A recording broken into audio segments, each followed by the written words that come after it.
Yeah. You can't share from in here, but like if you go on your phone, like on Facebook, you can share that. Yeah. Okay. I'll just share after we finish. I'm gonna do it now, so you're good. I always take the first few minutes to do it.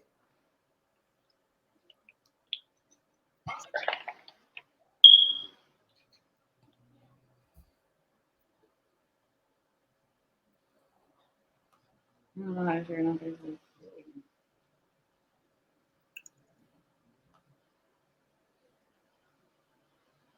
So do I share it from you sharing it? Either that, or if you go to the Thumbprint page, that's where it's on. You can hit share from there, or if you just like, I'm sharing it right now. So I have to wait a second.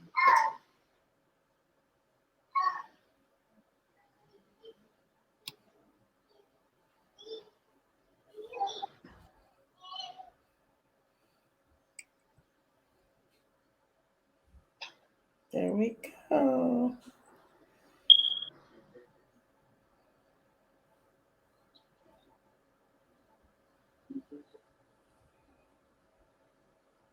All right.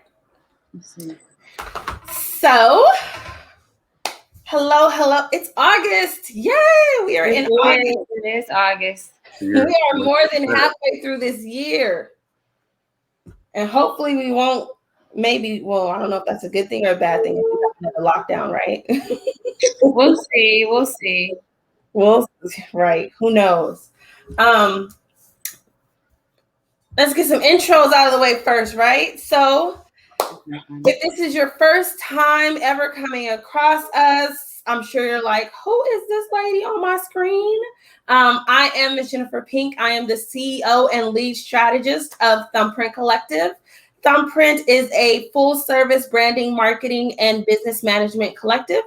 We are Black entrepreneurs who are extremely passionate about helping other Black entrepreneurs grow and scale their business to the next level, because small business is not the only place we're supposed to be, right? We are here to take over the world. Right.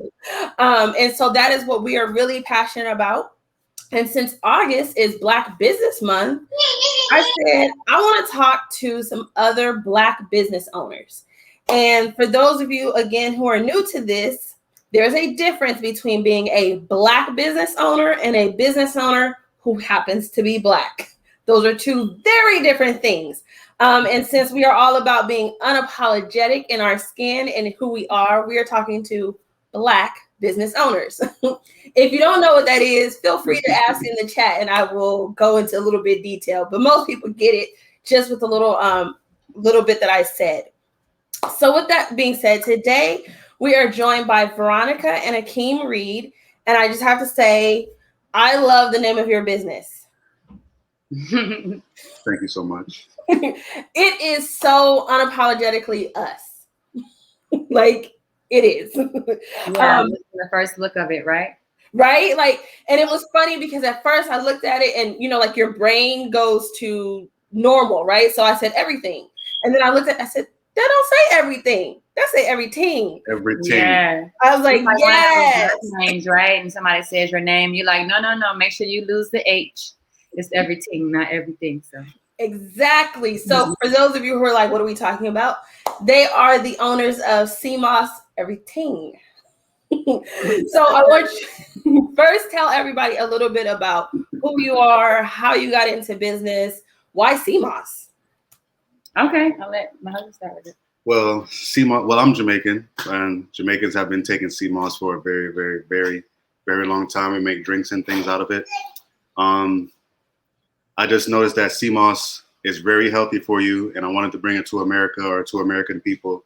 And maybe about a year ago, I decided to post it on Facebook saying, I just took my CMOS today, and everybody's saying, where'd you get yours from? Where'd you get yours from? And I said, I'll sell it to you. And that's pretty much how it all started. And then CMOS normally tastes like seawater. So I know people don't like it like that. So I found a way to make it taste good or make it palatable so you won't mind getting your benefits every day. And I now pride myself on having the best tasting CMOS on planet Earth. The best.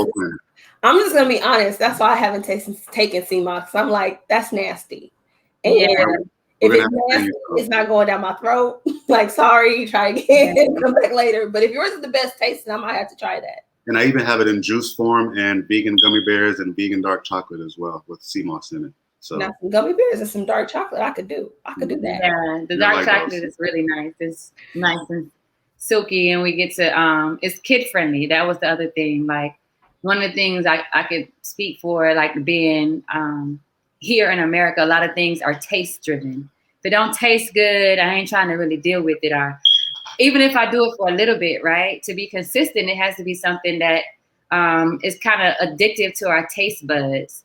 So that was one of the main things. It was like, well, if we want people to be healthier and people to be more interested, we have to make sure that they're able to take it in the form. We kind of meet them where they are. Some people don't want the gel, so we got the chocolate and the gummies. Some people don't want the gel, so we got the juice. Some people don't want the juice. And then as well as, like, we have skincare products. So people that might not want to, like, eat their sea moss, we tell you, hey, do a foot scrub or do a face scrub or do a body soak, because your skin also absorbs the nutrients from it. So we're just trying to provide options for our community to be able to access a healthier way without having to, sacrifice their taste buds in the process.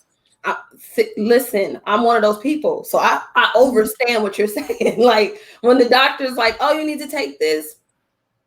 Yeah, that's just not going to happen. So how about I eat some more bananas or something? Like, I don't know, because that's not going to happen. We're going to send you some so you see how good it tastes, okay? Yeah, send us your address. I'm going to try it. Yes, definitely.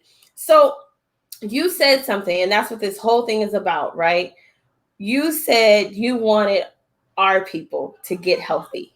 Like, how important is that for you in your business?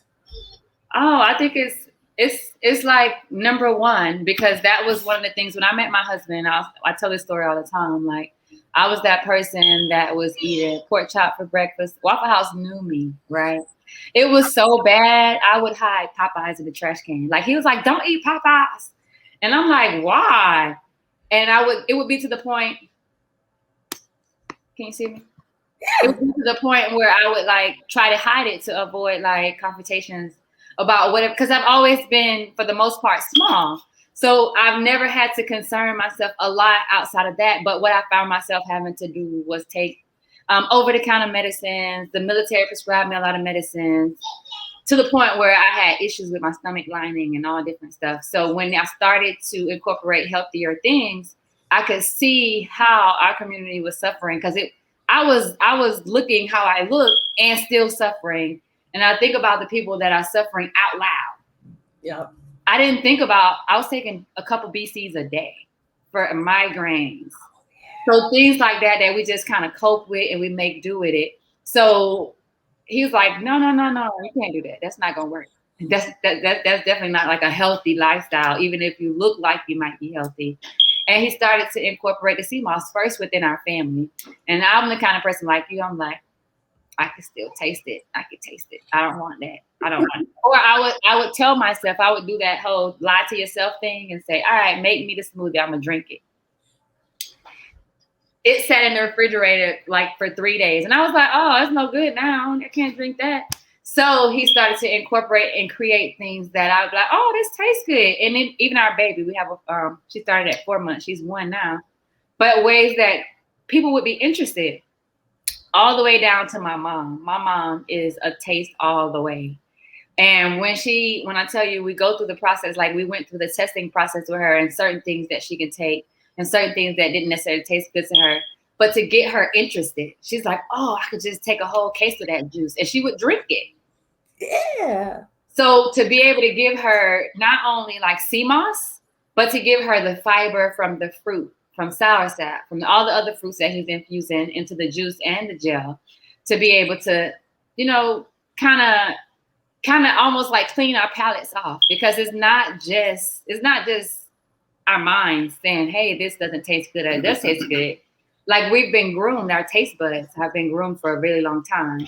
So we have to be able to, answer to that part first. So when I think about being Black or being a Black owned business and focusing on our community, it's important that we actually identify the blockages that we have. We identify how do we actually connect with each other We make sure that we go to the different vending events within our community. We make sure we actually get people interested. The places that other people might not want to go or might not find super, super, super saturated funds, we want to go there. We want to make sure that the people are able to get an introduction, even if they don't, become, you hear our little baby in the background, like on CMOS. So just being able to actually, effectively reach the people within our community. I love it. I love it. I got to show you this comment. I don't know if you can see comments, but can you see that on your screen now? I have to contact you too. I'm subscription box, and I would love to. Yes, please do. So we make custom products. We also bulk and wholesale, custom to your community. So just send me your email address and we'll book some time with you just so we can have a conversation, because we want to make sure that we are able to service people like they need to be serviced. If I'm helping you in a way that's not helpful, that you need, I hate when people is like, hey, here is this bread. And I'm like, well, if she's diabetic, that's still going to turn into something opposite. So if you're not helping me how I need to be helped, then is it really help? So, send us an email and we'll customize some things for your box.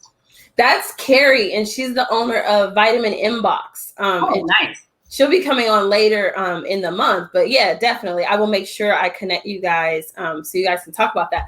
But I love literally like everything you're saying. And I think for me, the biggest part, even the baby, right? Because I got kids. People will know. I will hop on live and you will see like a kid climb over my head and I will keep talking like it's just not happening. Just ignore it. It's a part of your life. It's a part. That is what is so important to me, is that we left corporate America or we left jobs, period, because we wanted to create our own thing. And then we start creating these things that are just like that, right? We left a job because we wanted to be parents, right? And we left a job because we cared about our community and we cared about each other. And then we start marketing our business and it's like only white people on the website, or we refuse to say we're a Black-owned business, or, just like, or, oh my gosh, I got to go send my kids to the babysitter because somebody might know I have a kid. Like, yeah, I'm an entrepreneur. I should be able to like be a person. Oh yeah, that's like one of the first questions, because what we're doing actually. So if anybody's looking in Atlanta, looking to find some work, that's one of the things that we actually. That's the first question. Our events, we're like, hey, is it kid friendly? Hey, am I going to be safe?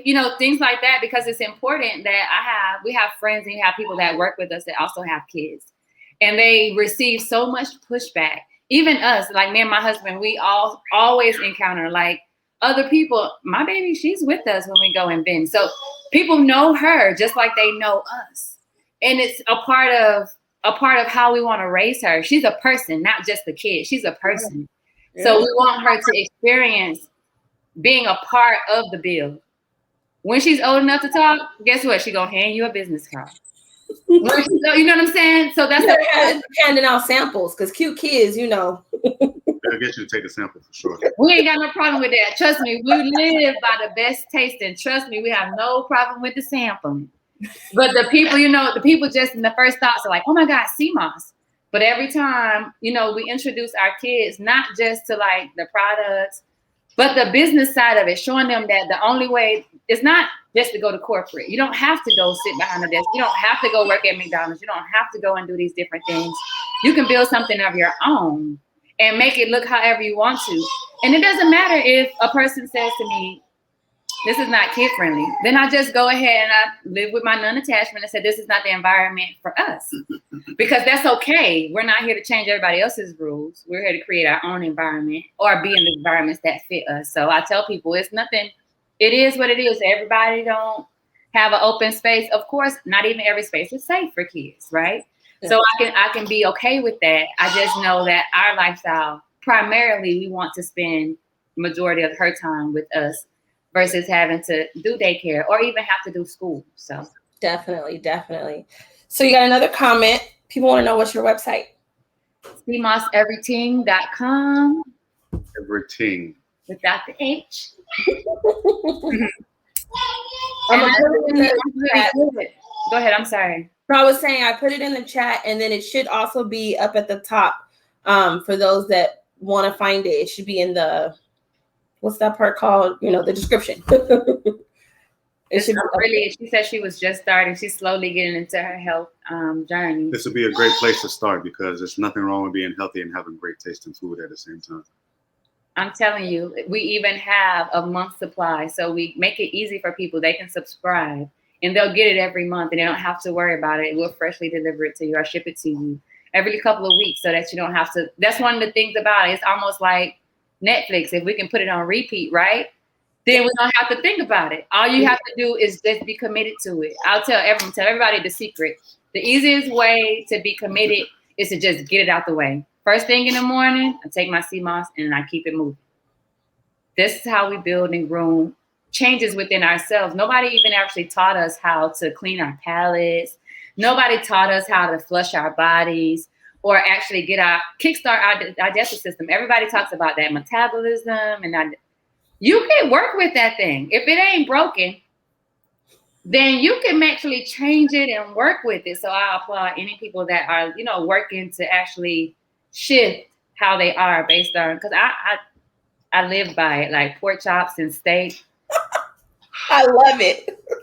It's like, no. Like I still struggle. I was like, I don't even walk in the Waffle House because I already know what I'm gonna get. The chicken don't even feel like it's supposed to be with me. So I just have to discipline myself and say no Waffle House at all. I love it. I love it. I used to work at Waffle House, so I know how it is. He's like, we definitely ain't eating there. Like, under no circumstance. So I want to go back to what you were saying about your daughter and showing her the building of it. And I think that is so crucial, right? As Black business owners, we're always talking about generational wealth, of course. We're talking about closing the wealth gap and all these things.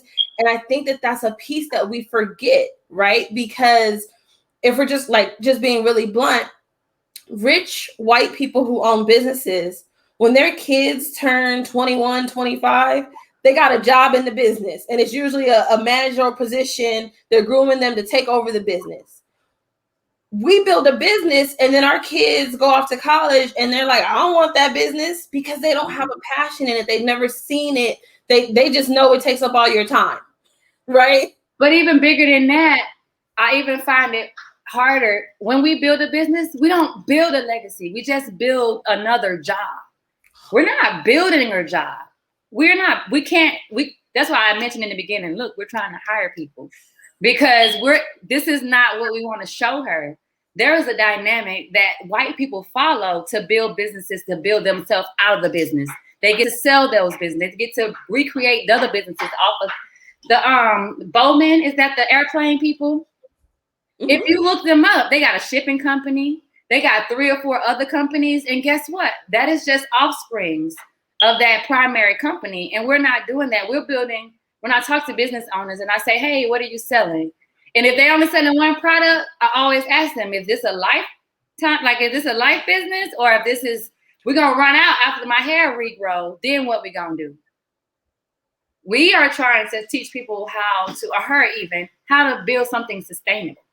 Exactly. Something that people will need. As long as babies are being born and people are dying, they're going to need CMOS in some way, shape, or form, whether it's a soap or a gel or a juice for hydration.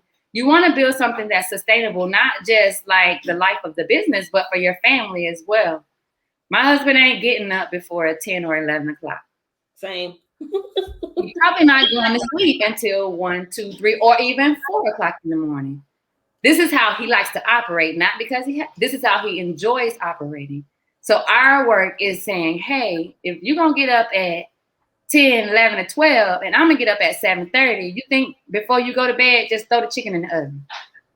Building a lifestyle, or make all whatever you need to make so I can do the label and the packaging. Figuring out a lifestyle that works for the both of us and gives us the freedom that we didn't have in corporate. Because if he had to go to bed at 10 o'clock and get up at 5 or 6 just to go to work again, then we could have just stayed where the health benefits were. Seriously. Seriously. I think that was the only reason why I stayed in my job as long as I did. It was really that they cover full medical, and I got some kids, so we're gonna stay right here for just a little bit longer. Just a little bit longer. We'll figure out a workaround to that, because I tell people, like, if the health insurance is the only thing that we're staying for, then we got to reevaluate our health. Exactly. I agree.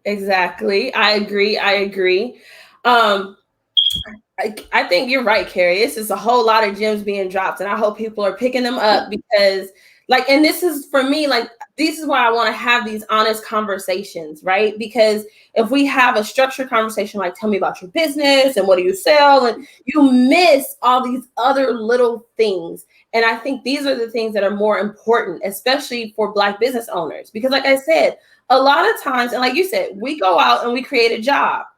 Or my favorite thing that I love to see, we create side hustles. Who got time for a whole side, like 10 side hustles, when we can just build a sustainable business that, like you said, we can hire somebody else to run, and then we can go do something else, or we can invest in other things. Like, and I just don't. So many of us just don't seem to understand that piece. Ain't nobody taught us that. That's not something. I hear people all the time say, like, reading is fundamental. I was like, not where I'm from. Math is fundamental. Being able to pay your bills and add your money up, that's fundamental. Whether you can read that paper, it doesn't actually matter where I'm from. If you can see those numbers that you're actually getting paid and making your bills, that's where it's from. So when I think about, like, people actually teaching us about a sustainable business, it only starts with the EIN. It only starts with the business license. It only starts with these different certifications that the states and things require. That's the basis of it. That's the, like, and we get so discouraged by all, we call it red tape, but it's not. It's a system. It's just like any other game, right? Take a board game. You learn the rules of the game and then you play it to win, not just to win.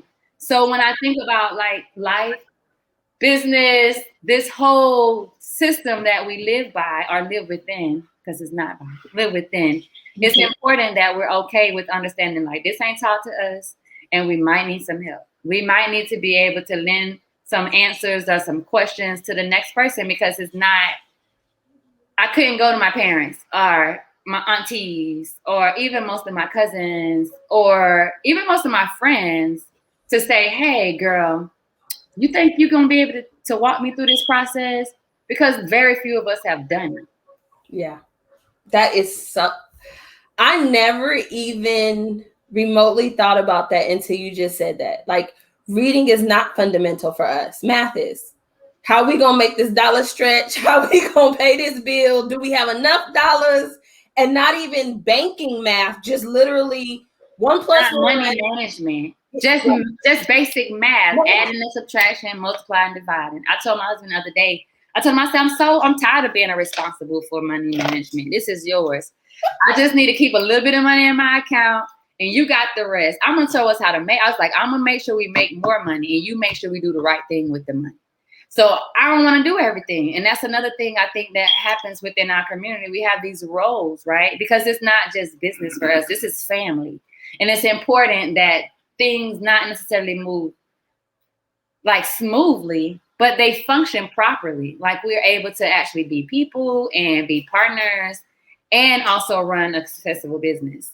So even figuring out what those new roles might look like, how do we communicate those roles, all of that different stuff when it comes to business management. Us as, like, Black people in the Black community, customer service, we don't have customer resolution. We can't resolve some stuff between ourselves. So when it starts to be like addressing different things, no business is perfect. Even us as Black business owners, that's going to be judged a little bit harder than, like, the corner store. Nothing is going to be perfect, and it's really difficult and also discouraging sometimes how tough we are on each other. Like you said, we didn't even think about it. Who taught us how to say, oh, yeah, maybe I did mess that order up. How can we fix it? And giving somebody else the opportunity to tell us what we want. We don't even know how to hold space for ourselves. So when it comes to, like, actually within a business, we're talking about a community of people. We're talking about creating a community where people can feel safe. We're learning new things, starting new things. We're trying to get them to trust us, right? So we have to be able to, one, trust ourselves and be able to communicate, effectively with each other to say, hey, well, maybe I did or maybe I didn't. It doesn't even matter about how we fix it.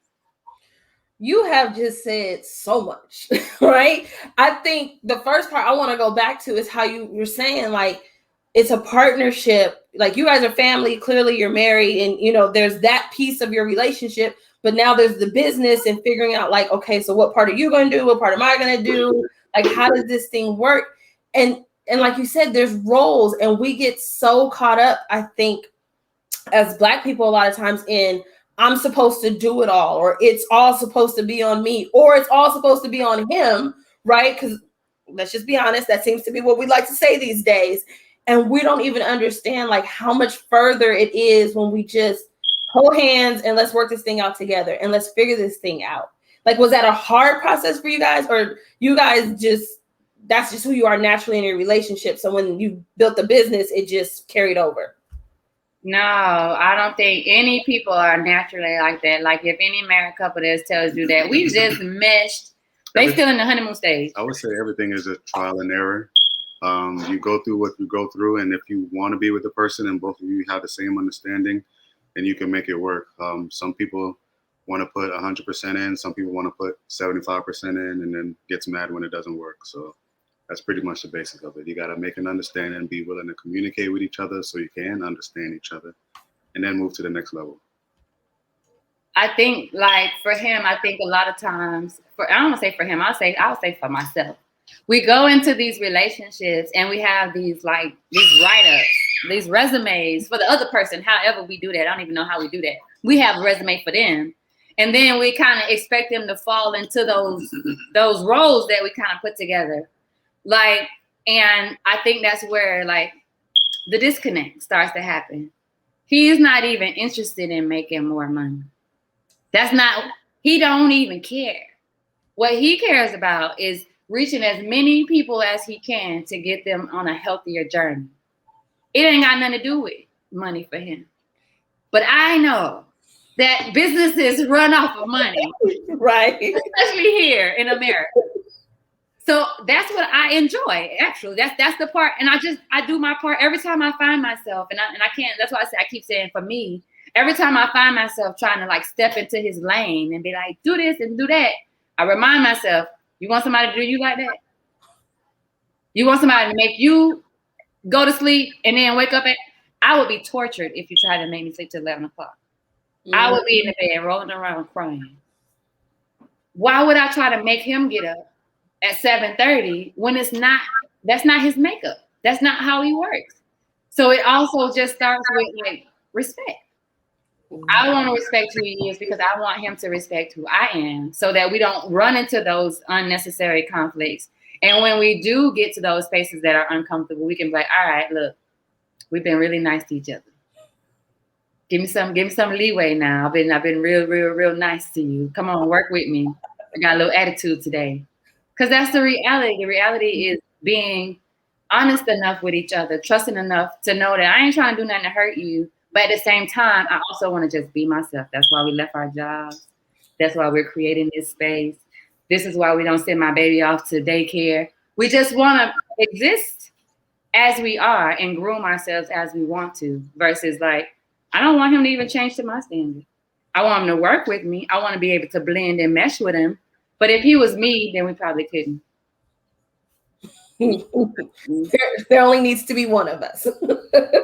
Only room for one of us here, and that's me. So, right, exactly. I love it. And so the other part that you were talking about before was about the whole customer service, customer resolution, and everybody and their mama is talking about how horrible Black businesses are to deal with. That's just a pain in my side, period. Because I'd be like, do y'all get on Facebook talking about how horrible white businesses are, or how horrible the Chinese do? Why? You know what I'm saying? Like, is this? No, I'm with you. We have grown so fast to the point where we, like, found ourselves trying to keep up with our own growth. Like, we haven't been able to plan for the growth that we've been able to do. And when I tell you, empathy. Like people will teach you empathy easily because when they get on you, it's totally different. When you said, would you get on there and bash? I'd probably bash some businesses. Probably not Black-owned ones because I can understand the leniency that needs to happen. But when I think about how harsh we are with each other, we don't even care if you just started. We don't care if you just left your job and your mama just died. We don't care if your kids need daycare and you working through COVID. It's almost like all the forgiveness that we need ourselves goes out the window when we feel like we've given a couple of dollars to someone else in our community. I would rather give people things for free and teach them about how like that relationship should work versus you don't owe me and I don't owe you. It's a give and take. It's consumer and it's a give and take. I'm actually giving you something and you're giving me something in exchange. It's not free. It's probably not even cheap. When I think about us as Black business owners, I run into so many of us that don't even know how to price our products. We're getting cheated and then we're getting bashed for not being able to afford to upgrade ourselves and do better.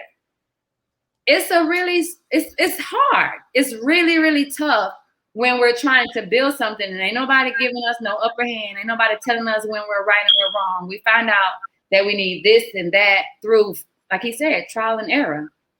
So when it comes to customer service and, communication with your community, all I can say is just try to remind yourself of that time when somebody got on you and you were like, well, I'm trying. Like that time you was like, I'm trying my hardest that time. Because every customer at some point, we don't know what they got going on. Maybe that was their last $25.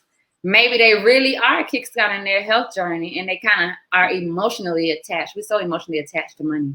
And they're emotionally attached to this thing because they feel like they need to get a certain amount of value out of it or a certain amount of respect out of it.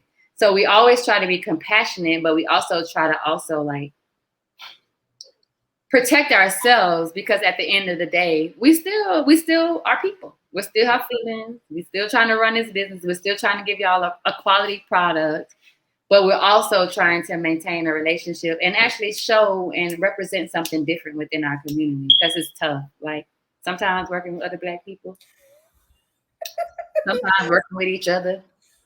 That's the reality. We come from lines and lines and lines of trauma. So I can't expect them to be like, what happens when you get mad? You yell. That's just kind of what happens. That's what your mama did, your mama did, and them did. That's what happened to them. So how else are we going to communicate or be different? Start yelling. I'm going to yell back. But he, on the other hand, is going to come to you calmly and give you a different side of the customer service that we don't necessarily actually experience very often in our community or in our household. I think a piece of what you just said that was so key that we seem to forget is we know our culture, right? Like take business out of it. We know us.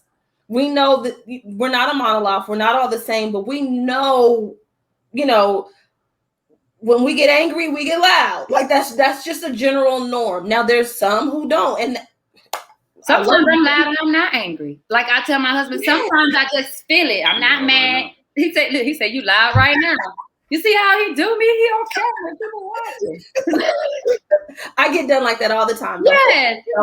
But it's right. We get passionate and we get louder and that's just we talk with our hands. Like these are all things that we do. But it seems like once we get into business, we go, no, she didn't get loud with me. Now you're so unprofessional.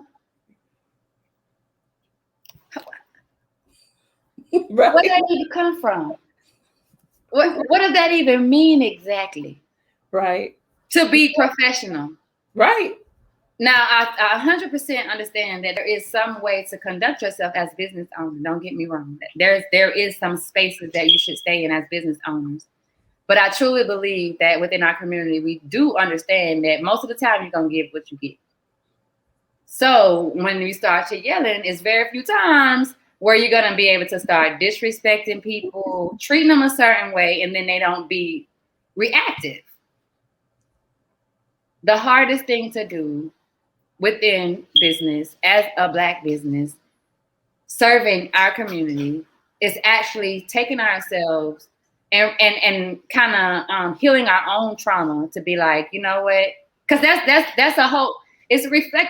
If you yell at me as a reflex, I'm gonna yell back at you, or I'm gonna feel like I need to be defensive, or I'm gonna feel threatened. I'm gonna feel this way. So the biggest part is to heal ourselves to be like, all right, maybe that person is going through something. Maybe they're just projecting whatever they got going on, and maybe they need some help. Mm-hmm. Maybe they just need to be comforted. Maybe they just need to be, assured that it's okay. We got you. We ain't take your money. Yeah. Yeah.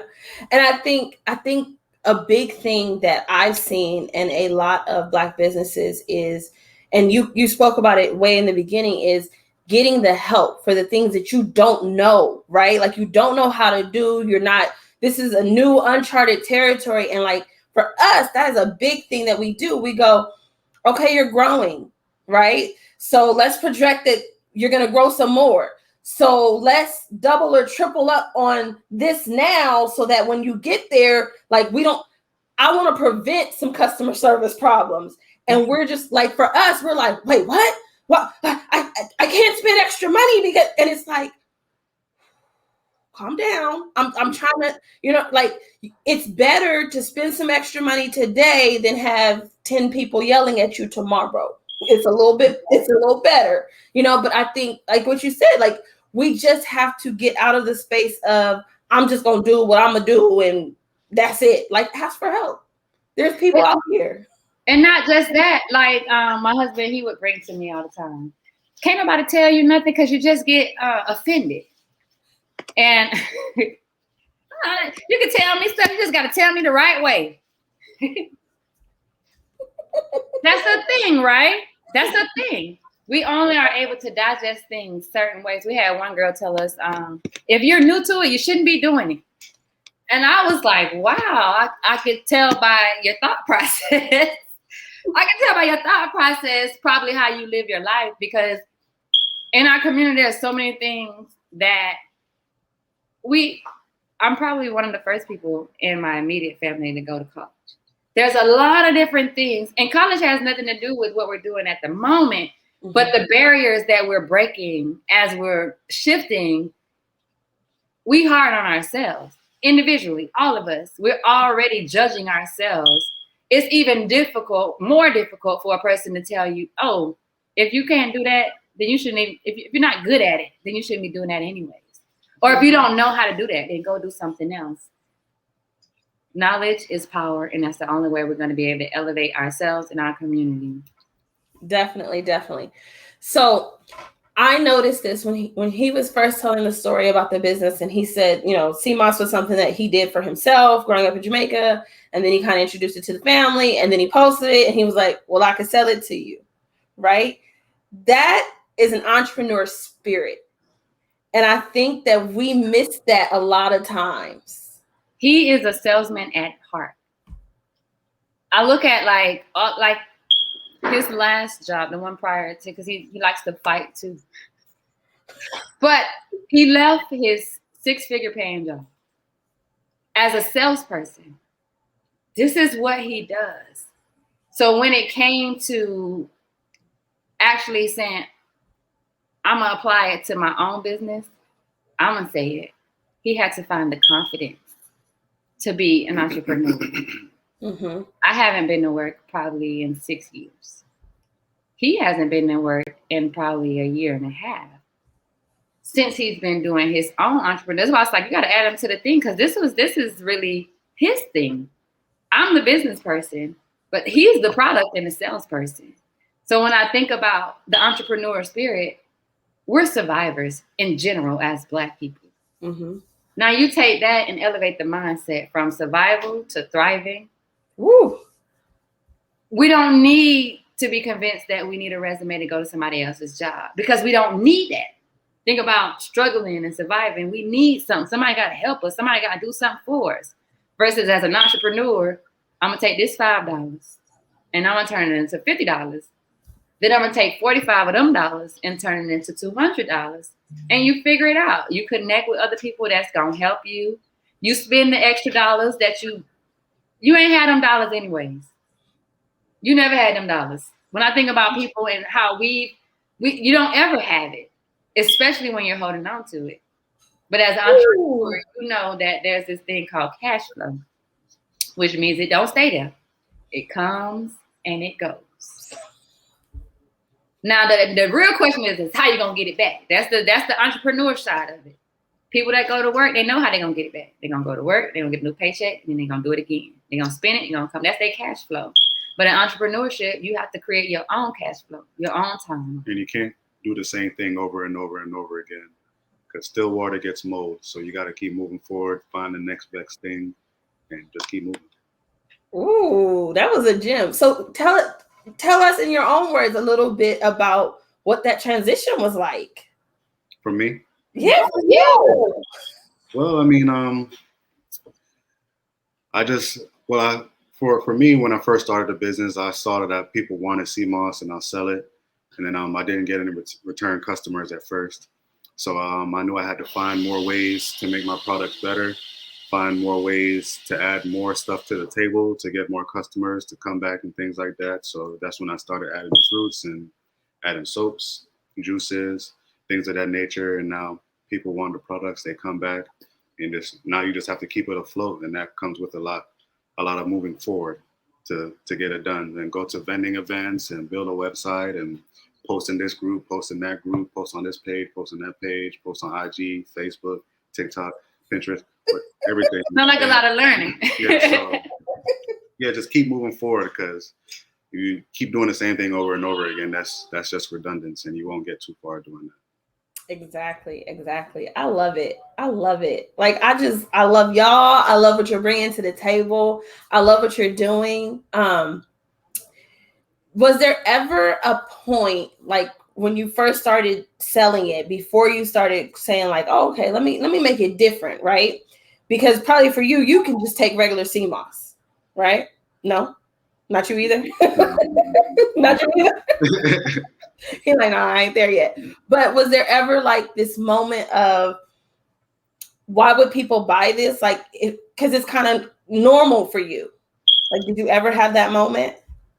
Well, yeah, I mean, only reason I asked why would people buy it, only because it tastes nasty. That's the only reason I asked that. And I told myself, if I was a customer, I wouldn't come back. So you always got to put yourself in another person's shoes, or put yourself outside of the situation. So looking outside in to assess the situation to get the best answer for the entire situation. But if you just sit there and look at it from your point of view the whole time, you're only going to get your point of view from it, and that's not enough. So put yourself in somebody else's shoes, and take yourself out of the situation and look from the outside in, and then you get a whole different understanding of everything. And then as a part of the moving forward process. Okay. I think that was kind of when we first started, not even first started, like you can even see now, there's 18 million sea moss vendors out there, right? Now, right? Now, yeah. That's the thing. So when I think about like, why would I even buy it? Because that was a part of our thing. I was like, I'm not taking it. That I can still taste it. And to the point where I was like, ooh, I need a jar of this. Can I get my own jar? Everybody and their auntie, because their mama not selling it yet, but their aunties are. Everybody and their auntie is selling sea moss at this point. And it really does taste similar. Not too good. So the fact that he absolutely like prides himself on the taste, I just want y'all to know, I don't know the recipe. I don't actually make the sea moss. He keeps all of that stuff. It actually does taste really good. So to say like, why wouldn't a person come back, or why would they come back? Why wouldn't they come back? Like he said, it don't taste good. People get a product and have an expectation and it don't meet their expectations, or it's not enough to actually have them come back to it.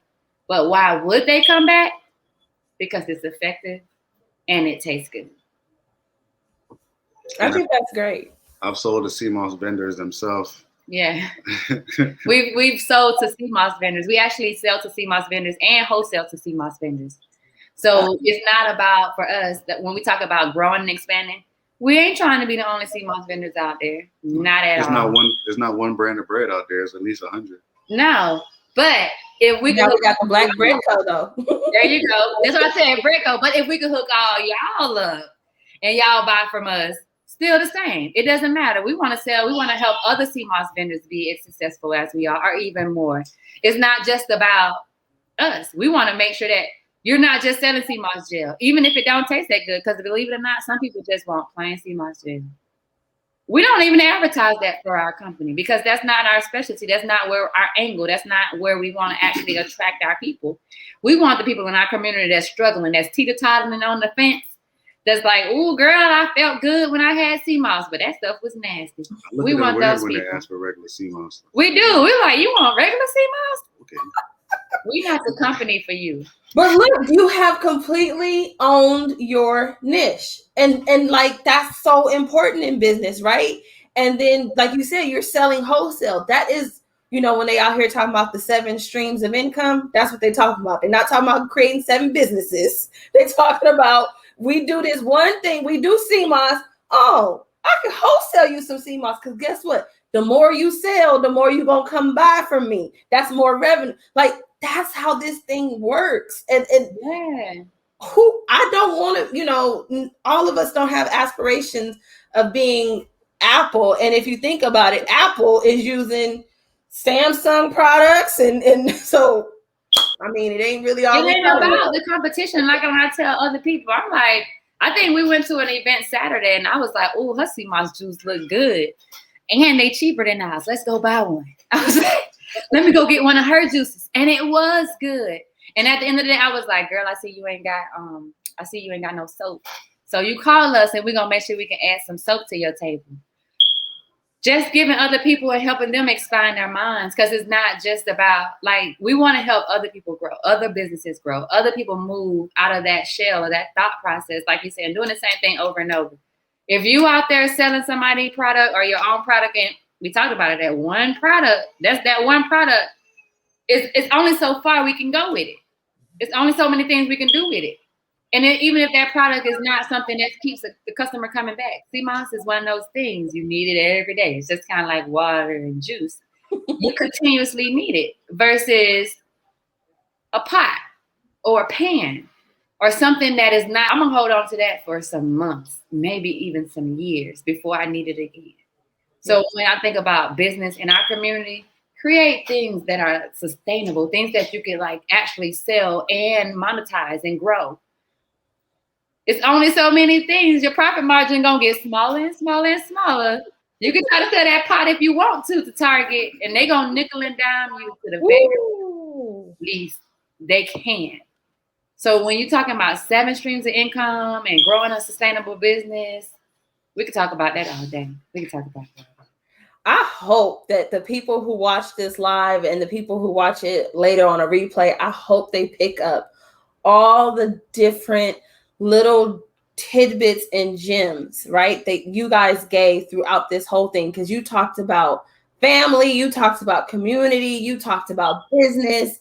I mean, and you gave a lot of business tips away, right? Like a lot. But you have to pay attention and you have to listen to what's being said. And I just really hope that people get that. And I really love the fact that you guys are really building an unapologetic business to match your life. Right? It's not to match my life. It's not to match, but one that matches your life. I think that is like so amazing. And that's just, I wish that on everybody. Like, yes, everybody, I think the world would be a better place if everybody focused on taking care of themselves first. If people take care of themselves, then everybody else around you will be good because everybody's taking care of themselves and everybody's just good. I'm gonna throw this last because he always talking about me. So one day he literally, like one day we were into something, I don't know. He was like, "Just take care of yourself." And I was like, "That's it? That's all I gotta do? Just take care of myself?" Bet, it's done. And when I tell you things started moving much more smoothly, we're taught through tradition, we're taught through like our past that we need somebody to take care of us, or we need somebody to do this. And we're just causing more of a burden on them and ourselves. I would get frustrated waiting for him to do something I knew I could do. Or I would get frustrated thinking like, "Oh, you can't do that." And I'm saying, like, we would have conversations. I was like, I could do this better than you. And he'd be like, well, why don't you just do it?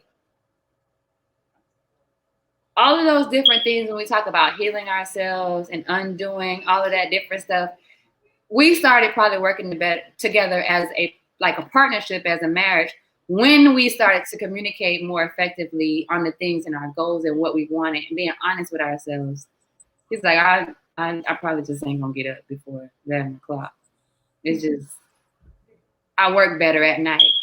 Versus me, soon as the sun comes up, my brain gets to kicking. So it was really difficult. And the thing about tradition, where I'm from, everybody gets up with the sun. Old people, new people, young people, blue people, everybody gets up with the sun. So to meet somebody on the totally opposite side of the spectrum to be like, if I get up, you ain't gonna like me. And then he get up and I was like, I don't like you.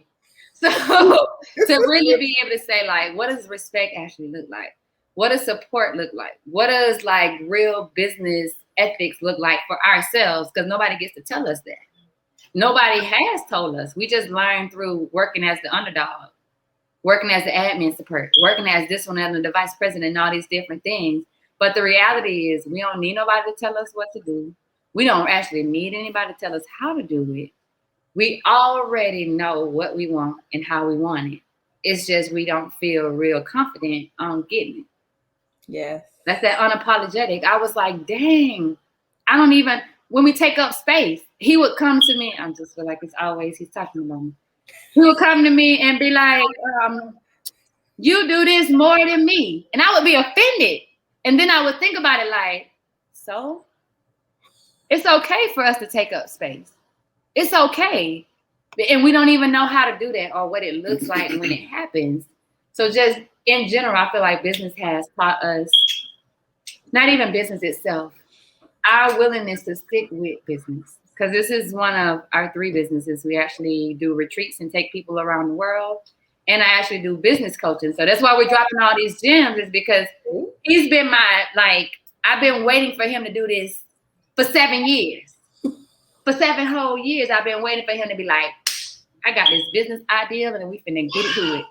And when he did, I was like, okay, I get to put my shoes on. This is my lane right here. He gonna do his part and I'm gonna do my part. So when I think about it, just stick to whatever it is that you like and just run with it. Just do it. Yes, I love it. I love it. I love it. I love it. I love it. Like, I really love it. And I thank you guys so much for saying yes to joining me and being part of this conversation. Thank you for having us. Oh, no, thanks. Listen, y'all were a great way to kick this thing off. I couldn't have asked for anything better. Before we get out of here, I want you to drop your website again. Tell them your social media. Y'all make sure y'all go out there and support this amazing business. Give them grace, right? Give them grace. In case anything happens, just send them an email and say, hey. We got it now, y'all. We've been working out the kinks. We're working on it. So grace is always accepted and appreciated. But we working, and we effectively working, because that's one of the things within business. You ain't gonna get too much grace. You're only gonna get a little bit of grace from a few people. Babies took off. So we tell people, like, yes, but our job as business owners is to get better and better and better and better. Mm-hmm. So trust me, she told us we shouldn't have been doing that. We stepped back for a second, got it straight, and came back. We're doing it because this is what we want to do. This is how we're going to actually effectively change the minds of people like her, change the mind of people within our community. Sometimes we have experiences that are not preferred, but that's okay, because we're human. Yes. Yes. Drop the website, drop the social. My Instagram is CMOS_Everyting, EVERYTING. Website, CMOSEveryting.com. Facebook, CMOS Everyting. CMOS Everyting. Just type it in and you'll see everything, okay? Thank you. Listen, that's that good branding, y'all. Y'all know I talk about that all the time. I love it. I'm trying to tell you, you can sell the same product as somebody else, and the branding is what's going to set you apart every single time. So send us questions. We're also personal trainers. So if you have any questions, how to actually incorporate these different things, how to actually make this product more effective, how to get your kids to take it, We started our baby at 4 months. All of those different things. Just send us a message. You ain't got to be scared, and you ain't even got to rush into it. And for anyone who's never had sea moss before, I'll just tell you the benefits personally and what it done for us. So I haven't been sick in about 10 years taking sea moss on a daily basis. It got rid of my eczema. It got rid of me taking multivitamin pills because it provides 92 minerals and vitamins in there. Got rid of me drinking coffee because it provides an ample amount of energy. And my wife lost 60 pounds in 4 months after giving birth to the baby. So it has an amino acid called taurine that boosts your metabolism, helps you cut fat or build muscle. So if you want to lose weight or build muscle, you can do both. So it's a really good product. It's also an aphrodisiac as well. So it helps the body and mind all around on both parts. I love it. I love it. So with that being said, this is going to wrap up the first episode of the Let's Talk About It series for Black Business Month. August is Black Business Month, so y'all go out there and support some Black businesses. For real, for real. And of course, make sure you stop by CMOS Every-Ting. I love that. Y'all just don't understand how much I love that. And that's it, y'all. Until we'll be back Thursday. Yay! Thank you so much. Thank you for having us. Thank you. Take care now.